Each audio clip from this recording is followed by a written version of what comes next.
രാവിലെ ഓഫീസിൽ വന്ന പാടുന്ന എന്നോട് പറയാം റീൽ കോണ്ടന്റ് എടുക്കുവാനാ. ഞാൻ റീൽ കോണ്ടന്റെല്ലാം എടുത്തു കൊടുത്താൽ പറയൂ ഫുള്ള് ഷൂട്ട് ചെയ്ത് എല്ലാം കഴിയും. എല്ലാം എടുത്തു കഴിഞ്ഞാൽ പറയൂ ഇതെന്ത് കോണ്ടന്റ് കഴിഞ്ഞെടുത്ത്. എനിക്കിവിടെ വരുമ്പോൾ ഒന്നും അറിയണ്ടായിരുന്നില്ല. ഇപ്പോഴും വലിയ കാര്യത്തിൽ അറിയത്തില്ല, പക്ഷെ പഠിച്ചു വരുന്നുണ്ട്. സാറ് കുറെ ഹെൽപ്പ് ചെയ്യും. ഇക്കടി നടക്കുന്ന മീറ്റിങ്ങിനെ പറ്റി 2 വാക്ക്. സത്യം പറഞ്ഞാൽ എനിക്കിവിടെ പണിയെടുക്കണേക്കാളും കൂടുതൽ ടൈം മീറ്റിങ്ങിലിരിക്കാനാണ്. അപ്പോൾ ഞാനിനി ഡിജിറ്റൽ മാർക്കറ്റിംഗ് എക്സിക്യൂട്ടീവിൻ്റെ ഒപ്പം മീറ്റിംഗ് സ്പെഷ്യലിസ്റ്റും കൂടി ഒരു പോസ്റ്റ് എടുത്താലോ എന്ന് ആലോചിക്കുന്നുണ്ട്. അതെ, എൻ്റെ ലോകം ChatGPT ആണ്. കോണ്ടന്റ് കൊണ്ടുപോകാന്ന് പറയുമ്പോൾ പെട്ടെന്ന് നമുക്ക് കിട്ടില്ലല്ലോ. അപ്പം നമ്മളൊരു ടൈപ്പ് പരിപാടിയായിട്ട് ChatGPTക്ക് പറഞ്ഞ് മനസ്സിലായി. ഇപ്പം എൻ്റെ ChatGPTക്ക് എന്നെ അറിയാം, അതുകൊണ്ട് പെട്ടെന്ന് കിട്ടുന്നുണ്ട് സാധനങ്ങൾ. എനിക്ക് മെയിനായിട്ടുള്ളത് ഞാനിവിടുത്തെ ഒരു VR അഡ്വൈസർ എന്നൊരു രീതിയിൽ എനിക്ക് തോന്നാറുണ്ട്. കാരണം ഇവിടെ 2 എക്സിക്യൂട്ടീവ്സ് ഉണ്ട്. അതുങ്ങൾ ഗ്രൂപ്പിൽ ക്ലയൻ്റ് ആണെങ്കിലും ആരാണെങ്കിലും മെസ്സേജ് അയക്കുമ്പോൾ ഇങ്ങനെ റിപ്ലൈ കൊടുത്താൽ മതിയോ, ഇങ്ങനെ എന്ത് ഞാൻ റിപ്ലൈ കൊടുക്കണം എന്നും പറഞ്ഞിട്ട് 2 അപ്പുറത്ത് വന്നിരുന്നിട്ട് അത് അവർക്ക് മനസ്സിലായിട്ടുണ്ട്. എന്താണെങ്കിലും നമുക്ക് മോർണിംഗ് ഒരു വർക്ക് അസൈൻ ചെയ്താൽ ചിലപ്പോൾ നമ്മൾ ഒരുപാട് ഡിലേ ആവും. പെട്ടെന്ന് വന്നിട്ട് അപ്ഡേറ്റ് ചോദിക്കുമ്പോൾ ഒന്നും ആയിട്ടുണ്ടാവില്ല. പെട്ടെന്ന് പോയിട്ട് ChatGPT എടുത്ത് ചോദിച്ചിട്ട് ഒരു കോണ്ടന്റ് എടുത്ത് കൊടുക്കും. അപ്പം എല്ലാവരും പറയും ഓ നൈസ്, അടിപൊളി, അത് അപ്രൂവ് ആവും. പക്ഷേ 2 ദിവസം ഇരുന്ന് കുത്തിയിരുന്ന് പണിയെടുത്ത് ചെയ്ത് കൊടുത്തത് അപ്പം തന്നെ ഇത് പോരാ, കൊള്ളത്തില്ല, റിജക്റ്റ്. അത് കാണുമ്പോൾ ഭയങ്കര ഒരു വിഷമം. ഞാനിപ്പോൾ എന്താ പറയുക, ഞാനിവിടുത്തെ HR മാനേജർ ആണെങ്കിലും ഒരു സ്കൂള് നടത്തിക്കൊണ്ടുപോകുന്ന ഒരു ടീച്ചറുടെ ഒരു അവസ്ഥയാണ് എനിക്ക്. എല്ലാത്തിങ്ങളും പിന്നാലെ നടന്ന് ലൈറ്റ് ഓഫ് ചെയ്യാൻ തൊട്ട് ബാക്കി അതെ എല്ലാം പിന്നാലെ നടന്ന് പറയിപ്പിക്കുന്ന ഒരു അവസ്ഥയാണ് എനിക്ക്.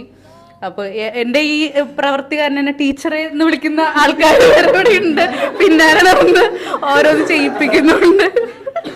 പിന്നെ ആകെ ഒരു കാര്യം, ഞാൻ ഇത്രയും ചെറിയ യങ് പീപ്പിളുടെ കൂടെ വർക്ക് ചെയ്യുന്നതുകൊണ്ട് ഇതിൻ്റെയും കുറച്ച് പ്രായം കുറഞ്ഞ് നമ്മളൊരു ആ വൈബിൽ ഇരിക്കുന്ന രീതിയിൽ കാര്യങ്ങളുണ്ട്. അത് ഭയങ്കര ഹാപ്പിയാണ്.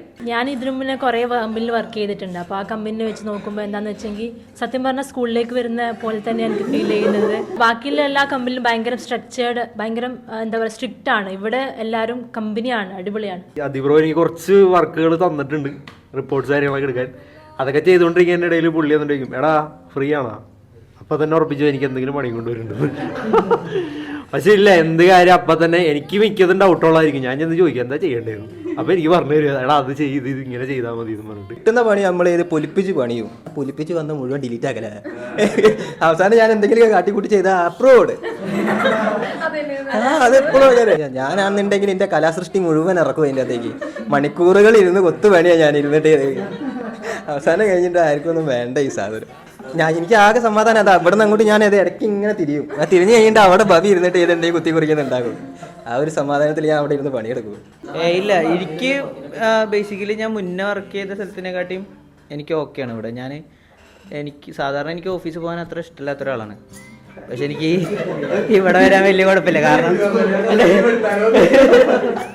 കാരണം ഇവിടെ വന്നു കഴിഞ്ഞാൽ ക്രിയേറ്റീവ് ആയിട്ടുള്ള ക്ലൈൻ്റൊക്കെ എൻ്റെ തലയിലുണ്ടാവുക. അപ്പോൾ ഇല്ല, പക്ഷെ എനിക്കതില്ല. ഞാൻ ChatGPT നോക്കിയാണ് എടുക്കാറ് മിക്കതും. പിന്നെ ഞാൻ പിൻട്രസ്റ്റിൽ നിന്നൊക്കെ എടുത്ത് ഞാൻ എന്ത് ചെയ്യും, മെല്ലെ ഇന്ന് കോപ്പി അടിച്ച് ഇതിൽ പൊളിച്ച് പണി.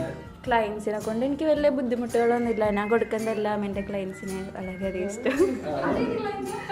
എല്ലാം സീരിയസ് ഞാൻ കൊടുക്കുന്നതൊക്കെ ക്ലയൻറ്റിനൊക്കെ. പിന്നെ അല്ലറ ചില്ലറ ഒരു ഇതൊക്കെ പറയാറുള്ളൂ, അല്ലാണ്ട് ബാക്കിയെല്ലാം അവർക്ക് ഓക്കെ പെർഫെക്റ്റ് ഗുഡൊക്കെ ദിസ് ഇസ് റിയലി നൈസ് എന്നൊക്കെ കേട്ടിട്ടുണ്ട്. വർക്ക് അവസാനം ഫിനിഷ് ആകുമ്പോൾ മാക്സിമം ഏറ്റവും കൂടുതൽ എഫേർട്ട് വിടേണ്ടത് ചിലപ്പോൾ എഡിറ്ററായിരിക്കും. ഞാൻ എൻ്റെ മാക്സിമം എഫേർട്ട് പല വീഡിയോയിൽ ഇടാറുണ്ട്. പക്ഷേ എന്തോ ഭാഗ്യവശാൽ അത് പലതും പാളാറുണ്ട്, സക്സസ് ആവാറുണ്ട്. അയ്യോ അത് കുറേ ഉണ്ട്. പക്ഷെ എനിക്ക് സാറ്റിസ്ഫൈ തോന്നിയ വീഡിയോസ് അവർക്ക് സാറ്റിസ്ഫാക്ഷൻ തോന്നുന്നില്ല. പിന്നെ അൺഎക്സ്പെക്റ്റഡ് ആയിട്ട് ഔട്ട് കൊടുക്കുന്നതൊക്കെ ഭയങ്കര ഞാൻ തന്നെ ചിലപ്പോൾ 2 നേരം എഴുന്നേറ്റ് നിൽക്കും എൻ്റെ വർക്ക് കണ്ടിട്ട്. പലരും ഇവിടെ കോംപ്ലിമെന്റ് എഴുന്നേറ്റ് നിൽക്കാറുണ്ട്. സ്നേഹ വരെ മാം ഒന്ന് കോരിത്തരിച്ച് രോമാഞ്ചം വരെ വന്നു സ്നേഹയ്ക്ക്. പക്ഷെ സ്നേഹയ്ക്ക് അന്നൊരു ദിവസം ഒറ്റ ദിവസം നനഞ്ഞ പൂച്ചേനെയാണ് ഞാൻ കണ്ടത്. ഒറ്റ ദിവസത്തെ ഹൈ ഒറ്റ ദിവസത്തെ ലോ, അതാണ് ഫർസാന. അപ്പൊ ഞാൻ ഇവിടെ ഇരിക്കുമ്പോഴൊക്കെ ആള് കുഴപ്പമൊന്നുമില്ല. ഓക്കെ, സജിനെ പോലെ തന്നെ ആയിരിക്കും കണ്ടന്റ് ഒക്കെ തന്ന്. ഇവിടെ കണ്ടന്റ് തന്നു കഴിഞ്ഞാൽ ഒരു 4 വട്ടം വരും. 4 വട്ടം വരും. ഞാൻ ചെയ്യാ പണിത് ലാസ്റ്റ് അങ്ങനെ ആക്കും. അവ ലിറ്ററലി കൈൻഡ് ഓഫ് ഒരു കുടുംബം നടത്തണ പോലെയാണ്. ഞാൻ രാവിലെ വരുന്നു, നിങ്ങളെ വന്ന് ചീത്ത പറയുന്നു, ലൈറ്റ് ഓഫ് ചെയ്യാൻ പറയുന്നു, ടാപ്പ് ഒരു കപ്പ് ശരിക്കും വെക്കുന്നു പറയുന്നു. ലിറ്ററലി എന്താ പറയുക, HR എന്നുള്ളതിനെക്കാട്ടിലും ഞാൻ അങ്ങനത്തെ ഒരു റോളാണ് ചെയ്യണേ.